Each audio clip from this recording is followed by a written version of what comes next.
ထိုးရတဲ့တကယ်နဲ့သူကဒီຢာလေးကပါဝါမီးလေးကရင်းနေမှာဖြစ်ပါတယ်။နင်းပြီးဒါလေးကိုနှိပ်လိုက်ပါ။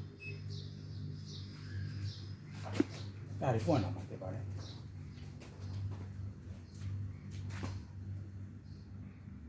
အဲဒီအချိန်မှာစောင့်ရင်းနဲ့ဒါလေးတွေကိုအစင်းစင်းလောက်ပါမယ်။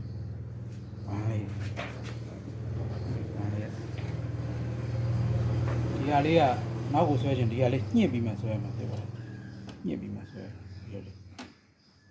ဒီဟာလေးကလည်း E4 site ချက်ရမှာဒီဟာလေးညှစ်ပြီးမှဒီကိုကားမှရတာပါဒီကနှစ်ခုလေးကိုညှစ်ရအဲ့ဆို E4 site လေးထည့်ကြည့်ပါမယ်ကိုယ်စားလေးစမ်းမစမ်းညှစ်ပြီးမှချက်ရအဲ့လိုထပ်ချက်အဲ့ဒါကိုဒီလိုလေးထည့်လိုက်ထည့်ပြီးဒီကောင်ကြည့်ရင်ပြန်စီနာလုံးမရဘူးဒီကောင်လေးပါဒါလေးကလည်းညှစ်ပြီးမှအဲ့လိုလေးပြန်ထိန်းထားမှာဖြစ်ပါတယ် A4 စအဲ့ကျတော့ပြီးဆိုတော့ဒီစာအုပ်ကလေးကိုဆွဲပြပါမယ်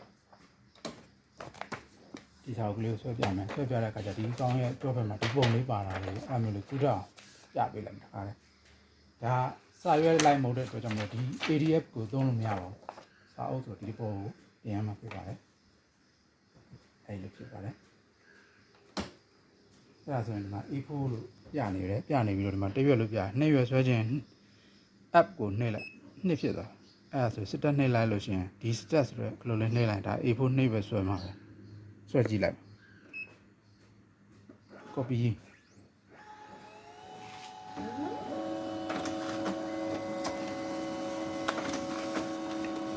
ဒီရွက်နှစ်ရွက်အဲ့လိုဆွဲလိုက်ရနှစ်ရွက်ရအဲ့တော့မှသူကြောဘက်ကကောင်ကိုလည်းပြန်ကတ်မှာဆိုလို့ရှိရင်ဒီခေါင်းကိုထဲပြန်ထည့်ထားကြောကတ်ဒီကောင်ကိုလည်းအဲ့လိုပဲဒီကောင်ရဲ့ကြောကိုရိုက်ဒီကြောကိုရိုက်မှာခေါင်းကိုထိပ်ထားလိုက်ဒီထိပ်ကိုထားလိုက်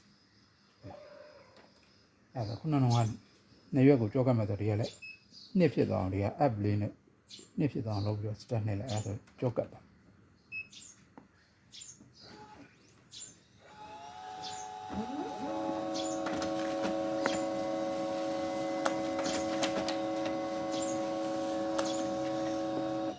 အဲ့ဒါဆိုလို့ရှိရင်ဒီကောင်ကဒါရှေ့မျက်နှာသူ့ရဲ့ကြောကတ်ကဒါဖြစ်ပါတယ်အဲ့လိုဆိုရမှာဖြစ်ပါတယ်ဒါပါပဲလို့လမ်းပြီးတော့တာကြီးလမ်းပြစ်လို့မရပါဘူးဒီလောက်ပဲကန်ပြီးတော့မှကိုယ့်ကိုလုံးဆရာရှိအပြင်ဘက်မှာလုံးပြီးမှတင်ရမှာဖြစ်တာဒါပဲ